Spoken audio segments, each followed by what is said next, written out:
할렐루야. 네, 지난번에 잘 주무셨어요? 네, 이 시간에도 하나님의 크신 은혜가 우리와 함께 하실 줄로 믿습니다. 지금 한국 감리교회에 유명한 부흥 강사 목사님이 계세요. 제가 누구라고 말씀드리면 아마 여러분도 한 번쯤은 다 들어보셨을 만한 그런 분인데, 이분이 어느 시골 교회에 부흥회를 가셨습니다. 부흥회를 가셨는데 이렇게 새벽에 감사헌금이 이렇게 올라왔는데 겉에 이렇게 적어놓은 액수를 보니까 700만 원이라고 액수가 적혀 있는 거예요. 새벽 감사헌금 치고는 좀 액수가 너무 크잖아요, 그죠? 이게 뭔가 사연이 있나 보다 생각을 하고는 그분을 불러다가 얘기를 들어보니까 이분이 4대 독자예요. 4대 독자인데 딸만 셋이었습니다. 그러다가 아들을 하나 낳았어요. 5대 독자지요. 근데 5대 독자가 태어났는데 얘가 남자인데 고추가 안으로 이렇게 쏙 들어가 있는 거예요. 그래서 그걸 수술을 해야 되는데 그 수술비가 한 700만 원 정도 되더랍니다. 근데 이분이 부흥회를 참석해서 은혜를 받고 난 다음에 하나님의 마음에 어떤 감동을 주셨냐면 아이의 몸에 칼을 대지 말고 하나님께 기도해서 이번 부흥회 기간 동안에 이 수술비 차라리 하나님께 드리고, 하나님 제가 믿음으로 하나님 앞에 기도합니다, 하나님 고쳐주시옵소서, 이런 믿음으로 아이의 그 병을 고쳐달라고 그렇게 감사헌금을 올린 거지요. 이 목사님 얘기가, 그 얘기를 듣는 순간 마음에 엄청 부담이 오더래요.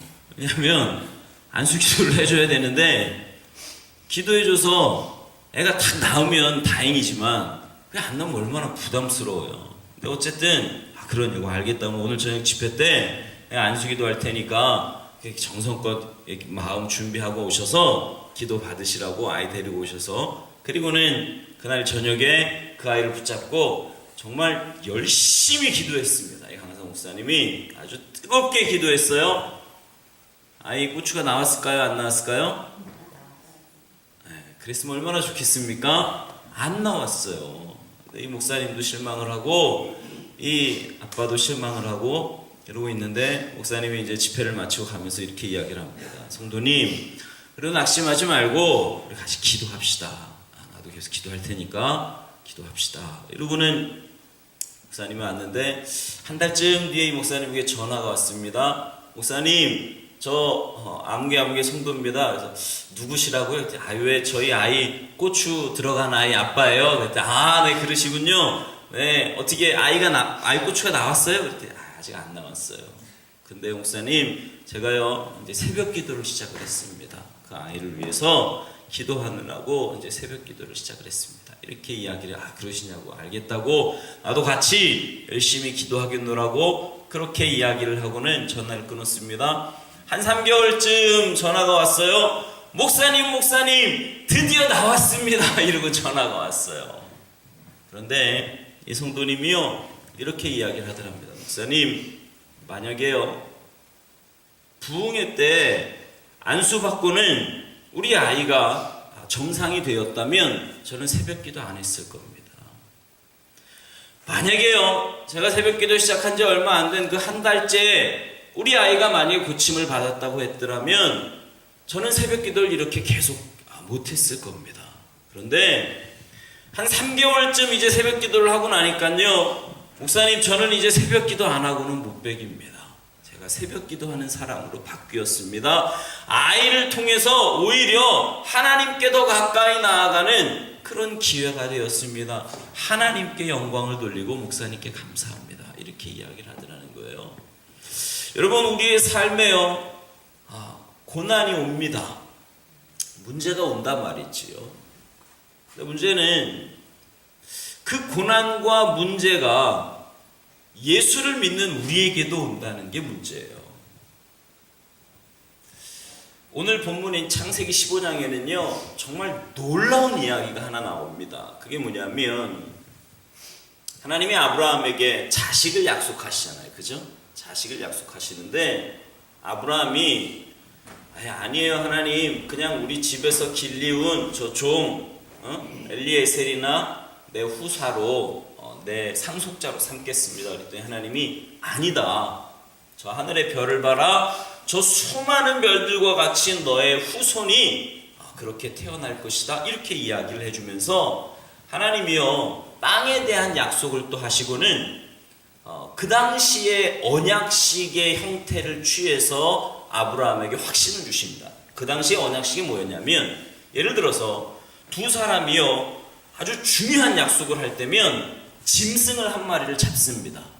짐승을 한 마리를 잡아서요 반을 쪼개 놓는 거예요. 그러면 그 짐승을 잡아서 반을 쪼개니까 가운데 피가 흥건히 고이지 않겠습니까? 네, 두 사람이 손을 잡고요 그 짐승 사이를 지나가면서 약속을 하는 거예요. 이 의미는 뭐냐면, 만약에 당신이 이 약속을 지키지 않는다면 이 짐승처럼 죽게 될 것이다, 이런 이야기입니다. 좀 무서운 약속이지요. 근데 그만큼 목숨을 걸고 하는 약속이다 이거예요. 근데 하나님이 아브라함하고 그 언약식을 하시면서요 아브라함과 함께 그 사이를 지나가는 것이 아니라 하나님 혼자서 그 사이를 지나가세요. 하나님 혼자서 그 사이를 무슨 말이냐면, 하나님이요 자신의 목숨을 걸고 약속을 주시는 거예요. 아브라함은 감히 하나님과 약속을 맺을 존재가 못 되고요 하나님 혼자서 그런 엄청난 약속을 해주십니다.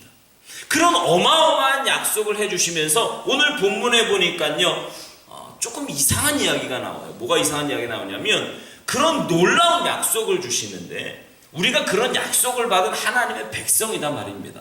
여러분, 우리는 그 정도의 약속으로 끝난 게 아니에요. 성부 하나님은 자기의 목숨을 걸면서 우리에게 복을 주시겠다고 약속하셨지만, 성자 하나님은요 직접 이 땅에 오셔서 십자가에서 죽기까지 우리를 사랑해 주셨습니다. 그뿐만이 아니라 성령 하나님께서 우리의 마음에 보증으로 오셨어요. 보증으로. 여러분, 보증이 뭔지 아시나요? 다운페이. 예? 여러분, 예를 들어서 차를 사는데 한 500불쯤 다운페이를 했다고 칩시다. 그러면 그 다음에 매달 이렇게 돈을 갚아 나가는데 돈이 없어가지고요 몇 달 갚다가 못 갚았어요. 그 정도는 포기할 수 있습니다. 500불 정도는 포기할 수 있어요. 근데 한 50만 불쯤 다운페이를 했다고 칩시다. 큰 빌딩을 사느라고 50만 불을 다운페이 했어요. 여러분, 그거 포기하시겠어요? 절대로 못하지요. 하나님이 우리를 포기하지 못하시는 이유 가운데 하나가 바로 그거예요. 성령 하나님이 우리 가운데 보증으로 오셨다 이 말입니다. 우리는 그런 복을 받은 사람들이에요. 그런데 이상하지요. 그런 복을 받은 우리가 왜 고난을 받느냐 말이죠. 예수를 믿었는데도 여전히 몸에 병이 생겨요. 예수를 믿었는데도 여전히 사업에 어려움을 겪기도 합니다. 예수를 믿는데도 여전히 삶에서 문제가 생기기도 하더라는 거죠. 왜 그러냐 말이에요. 왜? 여러분, 성경에는요 우리의 고난에 대해서 이유를 이야기하지는 않습니다. 왜 우리에게 그런 고난이 오는지 그런 설명을 하지는 않아요. 그러나 분명한 사실 한 가지는 뭐냐면, 고난이요 구원받은 우리 모두에게 찾아온다는 사실입니다. 구원받은 우리에게 고난이 찾아와요.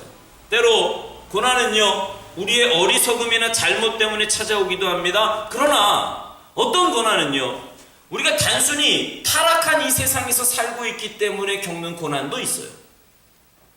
저희 교회에 이제 막 돌진한 애가 하나 있는데, 그 아이가 얼마 전에 수족고라고 하는 병이 생겼어요. 누구의 죄입니까?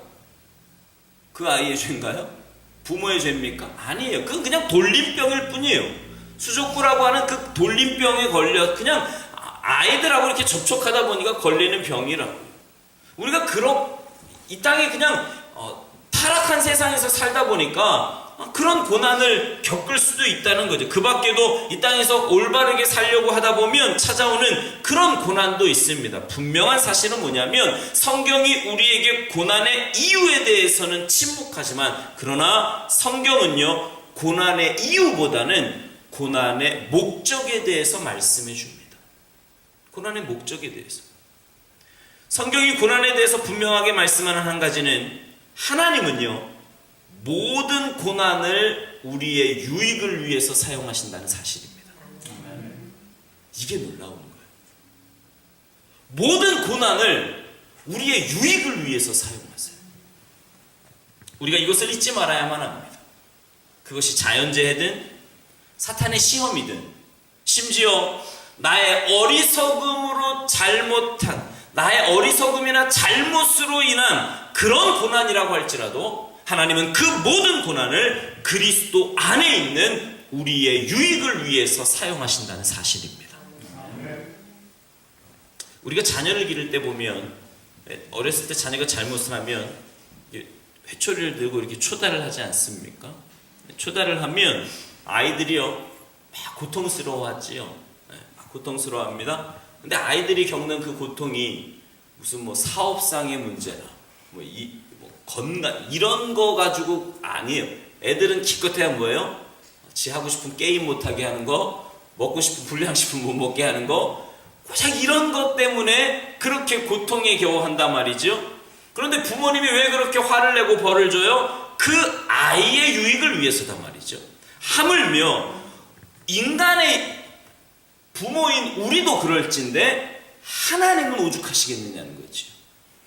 내가 죄를 지어서 당한 고난이라고 할지라도 그것을 단순히 벌로만 생각하지 않으시고 우리의 유익을 위해서 사용하심을 믿으시기 바랍니다. 아멘. 그러면 하나님은 어떤 식으로 고난이 우리에게 유익이 되게 하실까요? 고난의 유익이 도대체 뭐냐 말이죠. 먼저 성경은 우리에게 고난이 우리로 하여금 순종의 삶을 살게 하신다고 말씀하십니다. 고난은 우리로 하여금 순종의 삶을 살게 하세요. 하나님이 우리에게 고난을 주시는 첫 번째 이유는 우리로 하여금 순종의 삶을 살게 하시기 위해서입니다. 여러분 성경을 좀 한번 찾아봤으면 좋겠는데요. 시편 119편을 좀 한번 보시겠어요? 시편 119편 67절 말씀입니다. 893쪽에 있습니다. 함께 봉독하겠습니다. 시작. 고난당하기 전에는 내가 그릇 행하였더니 이제는 주의 말씀을 지키나이다. 아멘. 여러분 여기요 그릇 행하다라는 이 말은요 얼핏 보면 지금 이 시편을 지은 저자가 과거에 도덕적으로 엄청나게 잘못을 한 것처럼 오해할 수도 있습니다. 그런데요 이 그릇 행하다라는 말이 그런 뜻이 아니에요. 이 그릇 행하다라는 말은 도덕적으로 많은 죄를 지었다라는 뜻이 아니고요 인생을 자기 마음대로 살았다는 뜻입니다. 그저 자신의 유익을 위해서 자기 좋을 대로 하나님의 뜻대로가 아닌 자기 마음대로 인생을 살았다는 거예요. 여러분 고난이 오기 이 배경이 이런 거예요. 고난이 오기 전에는요 이 시편 기자는 소위 잘 나가는 삶을 살았습니다. 그의 인생은 탄탄대로였고요 모든 것이 자신의 계획대로 되어서 자기의 목표가 조금씩 이루어져 가고 있었던 거예요. 가정도 평안합니다. 자녀도 별 문제 없어요. 사업도 별 탈 없습니다. 100% 완벽한 건 아니지만 그저 만족할 만하다는 거지요. 그러다 보니까 어때요? 기도를 하기는 하지만 그렇게 간절하지가 않습니다. 아쉬운 게 없으니까 말이죠. 성경을 읽기는 하지만 마음에 별 감동이 없어요. 하나님의 말씀을 듣기는 듣는데 별로 마음에 와닿지를 않습니다. 봉사는 하는데 진정한 헌신이 없는 거예요. 자신도 모르는 사이에 그저 하나님을 자기의 인생의 가장자리로 내몰고 있더라는 거지요. 시편 기자는 그것을 몰랐습니다. 이것이 고난당하기 전에는 내가 그릇 행하였더니 라는 말의 뜻이에요. 여러분 우리가 예수 믿으면서 그럴 수 있지 않습니까? 교회는 이렇게 나와요. 열심히 매주일 나오는 거는 같은데 별로 간절함이 없습니다. 왜요? 내 삶이 그냥 뭐 평안하게 잘 지내고 있거든요. 별로 그렇게 간절함이 없어요. 그러던 어느 날 모든 것이 변했습니다. 하나님이 그를 향한 다른 계획을 가지고 계시는 거지요. 종종 우리는 인생을 살면서요 기쁨과 슬픔이 종이 한 장 차이라는 것을 쉽게 깨달을 수 있습니다. 어느 날 아침에 걸려온 전화 한 통이 내 인생을 완전히 바꿀 수도 있다 이 말이에요. 물론 우리는 평상시에는 그런 일이 절대 일어나지 않을 것처럼 살아갑니다. 그러나 실상은 그렇지 않아요. 언제 어떤 일이 일어날지 모른다라는 거지요. 여러분 하나님께서는요 우리에게 우리의 육신적인 조건이나 건강이나 다른 무엇보다 우리의 영혼이 살기를 원하신단 말입니다. 그래서 우리에게 고난을 허락하시는 거예요. 그 고난을 통해서 우리의 삶이 하나님께 더 가까이 나아가기를 원하신다라는 거지요. C.S. 루이스라고 하는 사람이 이런 말을 했어요. 하나님은 우리의 즐거움 속에서 속삭이신다. 그러나 고난 속에서 그분은 외치신다. 고난은 우리의 잠자는 영혼을 깨우는 하나님의 메가폰이다 그랬어요. 고난은요, 우리의 잠자는 영혼을 깨우는 하나님의 메가폰이다 이 말이에요. 그리고 바로 이것이 시편 기자의 고백입니다. 고난당하기 전에는 내가 그릇 행하였습니다. 그러니까 내 마음대로 살았단 말이죠. 내 인생의 주인이 난 줄 알았단 말이에요. 내 인생의 성공을 위해서, 내 쾌락을 위해서, 내 육신의 삶을 위해서 살았던 삶이 바로 그릇 행하였다라는 삶입니다. 그런데 고난이 오니까 어떻게 됐어요? 이제는 주님의 말씀을 내가 지키나이다. 고난이 오니까. 여러분, 고난에는 유익이 있습니다. 하나님이 왜 우리에게 고난을 허락하시느냐? 어떤 고난이든 상관하지 않고, 아니 하나님의 그런 약속을 받은 백성이라면 좀 지켜주시면 좋겠는데 왜 이런 고난을 허락하시느냐? 바로 그 고난을 통해서 순종의 사람으로 만드시기 위함입니다. 그러니 여러분, 내 삶에 고난이 오기 전에 하나님의 말씀을 붙잡고 그 말씀대로 순종하면서 살아가는 삶, 이것이 지혜로운 인생인 줄로 믿습니다. 두 번째로 고난의 유익이 뭐냐? 성경이 가르쳐주는 고난의 유익은요, 고난을 통해서 우리가 주님의 말씀을 깊이 깨닫게 된다는 사실입니다. 아까 그 시편 119편에 그 밑에 71절을 좀 한번 보시지요. 71절 같이 봅니다. 시작. 고난당한 것이 내게 유익이라. 이로 말미암아 내가 주의 율례들을 배우게 되었나이다. 아멘. 이 시편 기자는요, 고난으로 말미암아 주님의 율례를 배우게 되었다고 고백을 합니다. 여러분, 사실요, 우리가 살아가면서 그런 고백하지 않습니까? 우리 주변에 보면 고난을 겪고 난 후에 그 고난이 자기에게 유익이 되었다고 고백하는 분들이 있어요. 여러분, 고난이 얼마나 고통스럽습니까? 그런데 그 고통이 어떻게 우리에게 유익이 될 수 있어요? 그 이유는 고난을 통해서 비로소 하나님의 말씀을 깊이 깨달을 수 있기 때문입니다. 말씀을 깨닫는 것, 여러분 공부하는 것만으로 되는 건 아니에요. 그 말씀이 내 삶에 녹아내려야만 합니다. 같은 말씀이라도 머리로 깨닫는 사람하고 삶 속에서 체험한 사람은요, 전혀 다를 수밖에 없다는 거죠. 여러분, 이 세상에서도 마찬가지 아닙니까? 예를 들어서 병원이 2개가 있다고 칩시다. 한 병원의 의사는요, 이제 막 의대를 졸업해서 옆에 전문 사적을 이렇게 쌓아놓고 있는 아주 잘생긴 젊은 의사예요. 병원의 시설도 좋습니다. 실내 장식도 깔끔해요. 그러나 경험이 없는 거지요. 근데 한 병원은요, 그 옆에 병원은 시설은 좀 낡았지만 수많은 환자들을 치료한 아주 경험이 많은 의사입니다. 여러분은 어느 병원에 가시겠습니까? 잘생긴 의사한테 가시겠어요? 네. 경험이 많은 의사에게 당연히 가겠지요. 여러분의 차가 고장이 났습니다. 이제 막 자동차 학원을 나와서 책 몇 권 읽고 손에 기름때 하나 안 묻은 그런 사람에게 있는 정비센터에 가시겠습니까? 아니면 손에 기름투성이 정말 경험이 많은 그런 정비사에게 가시겠습니까? 여러분, 하나님의 말씀도 마찬가지예요. 우리가 아무리 많은 성경 공부를 한다고 할지라도 하나님의 말씀을 내 삶에 체험하지 않으면 그 깊이에는 한계가 있는 거예요. 시편 기자는 고난이 내게 유익하다고 고백함으로 이것을 입증했습니다. 여러분, 우리는 삶의 고난을 통해서 하나님의 말씀을 깨닫게 됩니다. 그래서 종교개혁자 마틴 루터가 이런 이야기를 했어요. 삶의 고난이 말씀의 최고의 스승이었다. 고난이 최고의 스승이었다는 겁니다. 우리는 모두가 다 고난을 싫어합니다. 여러분, 이렇게 비 오는 날씨보다는 햇빛이 쨍쨍 쬐는 날씨가 좋지 않습니까? 고난보다는 환경이 좋은 그런 환경을 우리가 누구나 다 좋아하지요. 그러나 잠깐의 좋은 환경이 우리에게 영원토록 유익하다고 누가 단언할 수 있겠습니까? 아무도 모르는 거예요. 여러분, 유럽에 이탈리아라고 하는 나라를 아시지요? 그 나라가요, 지역별로 빈부의 격차가 얼마나 심한지 모릅니다. 북쪽은 1인당 국민소득이 42,000달러입니다. 북쪽은요, 제가 자꾸 북쪽을 강조하는 이유가 있어요. 네, 잘 기억하세요. 북쪽은 얼마라고요? 42,000불이에요, 국민소득이. 근데 신기하죠? 똑같이 한 나라인데 남쪽은 1인당 국민소득이 5,000달러밖에 안 된다는 거예요. 북쪽은 42,000불인데 남쪽은 5,000불밖에 안 돼요. 이게 국가적으로도 큰 문제랍니다. 그런데 여러분, 그 이유가 뭔지 아십니까? 그 이유가요, 북쪽은요, 아까 북쪽이 얼마나 그랬어요?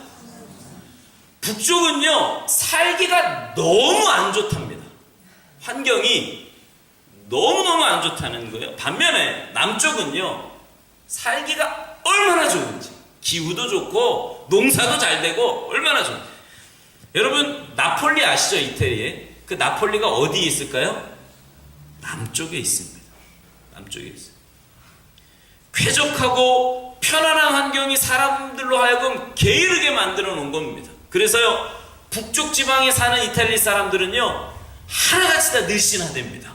다 몸짱이고요, 얼마나 부지런한 사람들인지 몰라요. 그런데 남쪽에 사는 사람들은 영딴판이랍니다. 일도 잘 안 하고요, 편안한 것만 좋아하고요, 운동도 잘 안 해서요, 하나같이 다 베들레헴이라는 거지요. 여러분, 우리는 너나 할 것 없이 다들 편안한 환경을 좋아합니다. 하지만 그런 편안한 환경이 우리에게 유익을 준다고 누가 감히 말을 할 수 있겠느냐 말이죠. 바꾸어 말하면 우리 앞에 있는 고난이 꼭 나쁜 것만은 아니다라는 사실입니다. 여러분의 삶을 한번 돌이켜 보십시오. 언제 하나님의 말씀이 여러분의 마음에 가장 깊이 들어오던가요? 여러분, 언제 하나님의 말씀이 깊이 깨달아지느냐 말입니다. 여러분, 고난이 오기 전에는 전혀 깨닫지 못했던 말씀이 내 삶의 고난을 통해서 그 하나님의 말씀이 깊이 깨달아지고 내 마음속 깊이 자리 잡을 때가 얼마나 많은 줄 아세요? 이건 목사도 마찬가지입니다. 목사도요, 하나님의 말씀을 깊이 깨달을 수 있을 때는요, 형통할 때가 아니라 고난의 때더라 말이지요. 고난의 때에 비로소 말씀이 가슴 깊이 박히는 것을 체험하고 말씀의 깊은 뜻을 비로소 깨닫게 되는 겁니다. 여러분, 고난은요, 우리의 삶에 그 말씀의 깊은 우물을 만드는 줄로 믿으시기 바랍니다. 그러니 여러분, 고난이 오거든 말씀으로 돌아가십시오. 고난의 때가 오히려 말씀으로 돌아갈 때, 이것이 고난이 우리에게 주는 유익입니다. 마지막으로 고난이 우리에게 주는 유익은요, 고난은 하나님을 깊이 체험하게 해줍니다.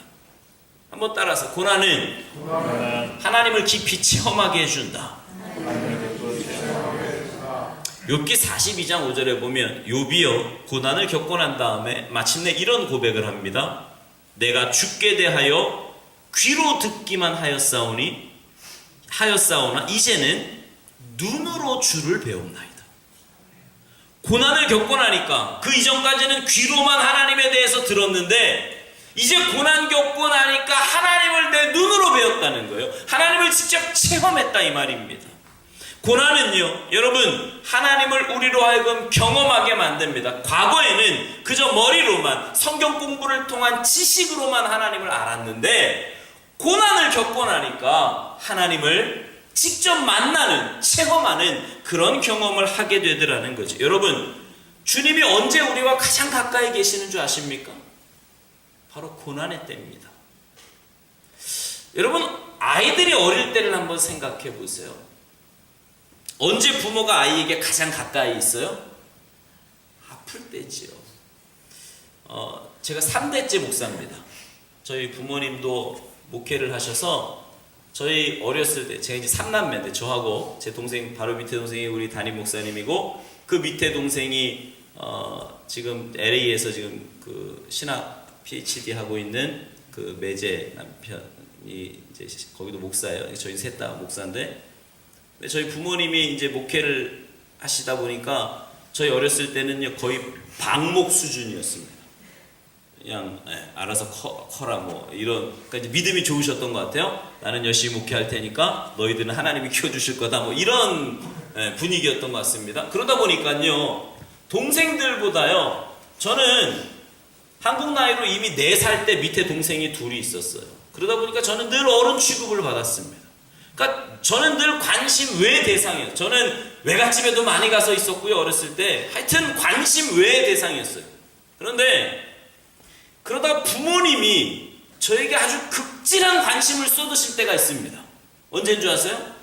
아플 때는요, 저희 어머니가요, 지금도 기억나요. 물수건 이렇게 차갑게 해가지고 머리에다 이렇게 얹어주시고요. 밤새도록 간호도 해주시고요. 그때는 1년에 한 번 먹을까 말까 하는 그 백도, 깡통에 든 백도. 그것도 막 사다 주시고요. 뭐 먹고 싶은 거 없냐 뭐 물어보시고요. 그냥 오죽하면 제가 몸이 났는데도 여전히 아픈 척을 하고 누워 있었겠어요. 그 관심이 너무 좋아서. 여러분, 아이가 튼튼하고 즐거워할 때는요, 부모가 그것을 보면서 좋아합니다. 가슴 뿌듯해하지요. 그러나 그렇게 가까이 가진 않아요. 마음에 불이 붙지는 않습니다. 그런데 아이가 고난을 당하고 아프면요, 부모의 마음에 막 불이 붙는 거예요. 여러분, 하나님도 마찬가지인 거 아세요? 우리가 열심히 신앙생활하고 편안하고 그럴 때는요, 하나님이 보시면서 뿌듯해 하신다는 거지요. 그러다가 우리가 고난 가운데 있고 아파하고 있으면 하나님의 마음에 불이 붙는단 말입니다. 불이 붙는 거예요. 그리고는 우리에게 더 가까이 오시는 줄로 믿습니다. 여러분, 아마 한 번쯤은 다 들어보셨을 이야기인데, 발자국이라는 그런 이야기 있습니다. 어떤 사람이 신앙생활 하는 사람이요, 자기의 인생을 이렇게 쭉 보니까 발자국이 두 개가 있더란 말이에요. 두 사람의 발자국이 있어요. 하나는 자신의 것이고 하나는 주님의 것이었어요. 근데 두 개의 발자국이 이 모래사장 위에 이렇게 쭉 놓여 있었는데, 자기의 인생의 그 길이 쭉 놓여 있었는데, 어느 날 보니까 하나로 줄더란 말입니다. 그때가 언젠가 봤더니 자기의 인생에서 가장 힘들고 아플 때, 가장 고난이 심할 때였습니다. 그래서 주님께 따지듯이 이렇게 물었습니다. 아니 주님, 나와 일평생 동행하시겠다고 약속해 주셔놓고 내가 가장 힘든 그 기간에 왜 주님은 나를 버려두셨습니까? 제가 너무 힘들었잖아요. 너무 아프고 괴로운 기간이었잖아요. 그랬더니 주님이 뭐라고 말씀하시냐면, 그 발자국은 내 거야. 내가 너 업고, 너가 너무 힘들고 아파해서 내가 너 업고 갔던 기간이다. 주님이 그렇게 말씀하시더라는 거지요. 여러분, 지나고 보면 우리의 그 고난의 때가 바로 주님이 가장 가까이 와 계시는 때인 줄로 믿습니다. 우리가 그 고난을 통해서 주님을 체험하게 되는 거예요. 주님을 만나게 된단 말이지요. 그러니 여러분, 혹시 지금 여러분 가운데 고난 중에 계신 분이 있으십니까? 아니면 지금 여러분의 삶 평안하신가요? 하지만 언젠가 여러분의 삶 가운데 고난의 벨이 분명히 울릴 겁니다. 그러면 우리의 삶 가운데 고난이 올 때 몇 가지 말씀을 좀 기억하셨으면 좋겠는데, 첫째는 자신이 놓여있는 그 어려운 환경 때문에 오히려 감사하십시오. 여러분, 고난이 오면 솔직히 감사하기가 쉽지가 않아요. 그러나 그 고난으로 인해서 오히려 감사하세요. 고난이 오거든 그 고난을 한번 감사해 보시죠. 여러분, 병이 있으십니까? 그 병 때문에 한번 감사해 보세요. 경제적으로 어려우십니까? 그 경제적인 어려움 때문에 감사해 보십시오. 누군가 여러분을 비난하고 괴롭게 합니까? 그 사람으로 인해서 오히려 감사해 보십시오. 그러면 그 모든 고난으로 인해서 하나님께서 여러분의 삶 가운데 이루실 일들을 믿음의 눈으로 보게 될 줄로 믿습니다. 감사합니다. 두 번째는요, 하나님의 말씀에 깊이 잠기시기 바랍니다.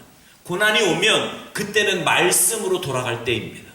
여러분, 가만 보면 고난의 때가 오면 그 고난의 때에 정신을 차리지 못하고요, 이 사람 저 사람 쫓아다니고요, 자기 나름대로 방법을 해결해 보려고 하는데, 아니에요. 여러분, 고난이 오면 그 고난이 어떤 고난이든 하나님의 말씀으로 돌아가십시오.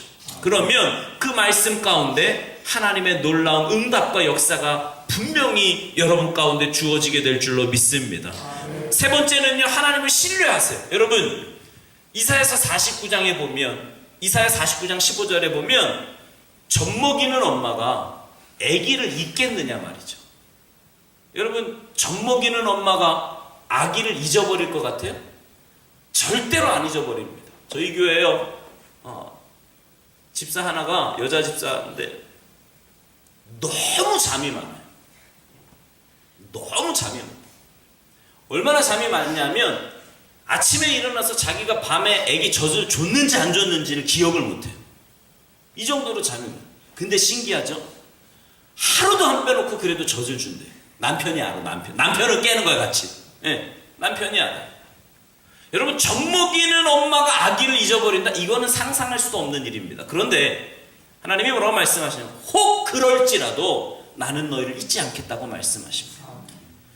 우리의 이름을 하나님의 손바닥에 새겨놓으셨다고 말씀하세요. 여러분 그 하나님을 신뢰하시기 바랍니다. 부모님보다 나를 더 사랑하시는 그 하나님을 신뢰하시는 거예요. 마지막으로 고난 중에 얻은 교훈을 여러분 간증하며 사십시오. 여러분 하나님이 우리에게 주신 은혜는요 나만 알고 있으라고 주신 은혜가 아니에요. 그거 이야기하는 겁니다. 하나님이 내 삶 가운데 어떻게 역사하셨는지, 내 고난 가운데 어떻게 역사하셨는지, 어떻게 하나님이 나를 건져주시고 회복시켜주셨는지를 여러분 자랑하며 다니시는 거예요. 쓸데없는 자랑하지 말고 엉뚱한 거 자랑하지 말고 하나님만 자랑하시고 하나님의 역사만 자랑하며 사시기 바랍니다. 사랑하는 성도 여러분, 지금 현재 여러분이 당하는 고난이 혹시 무엇입니까? 그것이 무엇이든 한 가지를 기억하십시오. 문제는 우리의 환경이 아니라 그 환경에 대한 우리의 반응입니다. 엄밀히 따지면 환경이나 고난보다 더 중요한 것은 우리의 반응이고 믿음의 모습이라는 거지요. 내게 찾아온 질병, 경제적인 어려움, 관계의 아픔, 어떤 비극과 고난이 문제가 아니라 그 고난을 대하는 우리의 반응이 문제다 이 말입니다. 좋은 환경이든 고난의 환경이든 그 모든 것을 축복으로 이끄시는 하나님을 바라보면서 우리가 하나님 앞에 마음을 열기만 하면 하나님은 결국 그 모든 것을 합력하여 선으로 빚으시는 하나님은 그런 예술가세요. 우리의 모든 것을 합력해서 아름답게 만드시는, 그래서 야고보서 5장 13절에서 이렇게 말씀합니다. 너희 중에 고난당하는 자가 있느냐 그는 기도할 것이요 즐거워하는 자가 있느냐 그는 찬송할지니라. 이런 기도와 찬송이 호흡이 붙어있는 한 우리의 환경에 대한 유일한 반응이 되기를 간절히 원합니다. 그래서 고난이 여러분을 이기는 것이 아니라 하나님이 주시는 은혜로 여러분이 넉넉하게 이기고 오히려 그 고난을 통해 하나님을 더 가까이 하며 하나님을 만나며 하나님의 놀라운 은혜와 역사를 체험하는 복된 은혜의 기회가 되시기를 주님의 이름으로 축원합니다.